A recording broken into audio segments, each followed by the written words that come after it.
Srisailam reservoir నుంచి కొప్పం వరకు 773 కిలోమీటర్లు లెంగ్త్ ఉంది ఈ కెనాల్. ఏషియాలోనే అతిపెద్ద పొడవైనటువంటి నది హంద్రి నేవా అని చెప్పి కూడా నేను మీకు తెలియజేస్తున్నా. ఇప్పుడే కేశవ్ ఒక మాట చెప్పారు. ఎందుకంటే ఓసారి ఈ సంవత్సరం వర్షాలు బాగా పడ్డాయి. డిపార్ట్మెంట్ వాటర్ మేనేజ్మెంట్ సఫిషియెంట్గా ఎఫెక్టివ్గా చేశాం.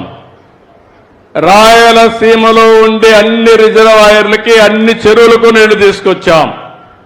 ఇప్పుడే నేను ఒక మాట అడిగాను, అనంతపూర్ జిల్లాలో ఎన్ని చెరువులు ఉన్నాయి, ఎన్ని చెరువులకు నీళ్లు ఇస్తున్నాం, అవసరమై చిన్న చిన్న లిఫ్ట్లు పెట్టి అన్ని చెరువులకు నీళ్లు ఇచ్చే బాధ్యత ఈ ప్రభుత్వం తీసుకుంటామని మరొక్కసారి మీ అందరికీ హామీ ఇస్తున్నా. ఈ జిల్లాలో వచ్చే వర్షాన్ని, ఆ వర్షపు నీటిని నేను ఒకప్పుడు భూగర్భ జలాలుగా మార్చాలని 10 లక్షల ఏదైతే వర్షపు నీరుని మార్చడం కోసం ఫామ్ పాండ్స్ తయారు చేశాం. 10 లక్షలు దువ్వాం. ఇప్పుడు చాలా వరకు మీరు పూర్తి చేశారు. అక్కడక్కడ కనపడుస్తున్న అడవుల్లో దువ్వినటువంటి కంటూర్ ట్రెంచెస్ మాత్రం కొన్ని కనపడుస్తున్నాయి. అనేక ప్రయత్నాలు చేశాం.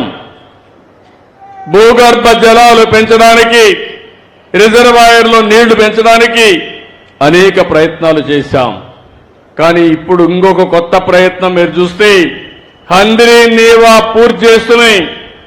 తెలుగు గంగా లేకపోతే మిగిలిన గాలేరు నగిరి అన్ని పూర్తి చేస్తున్నాయి. పోలవరం టు బనకచెర్ల గోదావరి నదిలో ఎక్కువ నీళ్లు వస్తాయి. సముద్రంలోకి ఆవరేజ్న 100 సంవత్సరాల్లో 2000 టీఎంసీ నీళ్లు సముద్రంలో అయిపోతున్నాయి.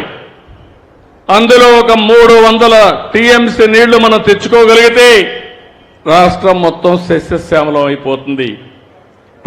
ఈ వీడియో నచ్చితే లైక్ చేయండి. అలాగే మా ఛానల్ ని ఫస్ట్ టైం కనుక చూస్తున్నట్టయితే ఇప్పుడే సబ్స్క్రైబ్ చేసుకుని పక్కనే ఉన్న గంట సింబల్ ని యాక్టివేట్ చేసుకోండి. అప్పుడే మేము పెట్టే ప్రతి వీడియో మీకు నోటిఫికేషన్ గా వస్తుంది. అలాగే ఈ వీడియో పూర్తిగా చూసినందుకు ధన్యవాదాలు.